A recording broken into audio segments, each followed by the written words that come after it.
আসসালামু আলাইকুম। বাইরে কিন্তু অনেক ঠান্ডা পড়ে গেছে। আর বাসায় কিন্তু গরম গরম ধোয়া ওঠা ভাজাপুরি চলছে। কারণ ঠান্ডার দিনে, বিশেষ করে ঠান্ডার দিনে গরম গরম ভাজা আর ঝাল ঝাল ভর্তা হলে কিন্তু বেশ জমে যায়। কারণ মাছ তরকারি কিন্তু ভালো লাগে না, গরম যে কোনো জিনিস ভাজা বা ভর্তা টর্তা কিন্তু বেশি ভালো লাগে। তাই চলে আসলাম দেবরের বাসায়। এখানে মাংস রান্না করে রাখছে হুটহাট। এখানে কিন্তু কোনো প্রোগ্রাম ছাড়াই, মেহমান ছাড়াই আমরাই মাঝে মাঝে আমাদের এরকম খাওয়া দাওয়া চলে। আমরা বসে থাকি, তারা রান্না করে খাওয়ায়। বাসায় যারা থাকে,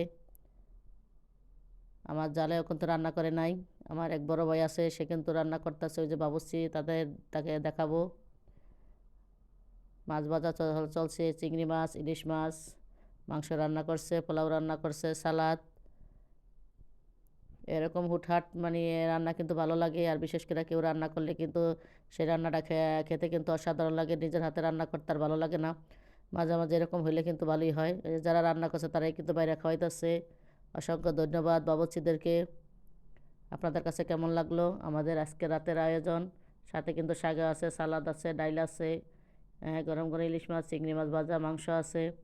আমার কাছে কিন্তু বেশ ভালো লাগছে। এই বাসার লোকদের আবার বেশি বেশি লজ্জা, তাদেরকে উঠাই নাই। আল্লাহ হাফেজ, এতক্ষণ সাথে থাকার জন্য।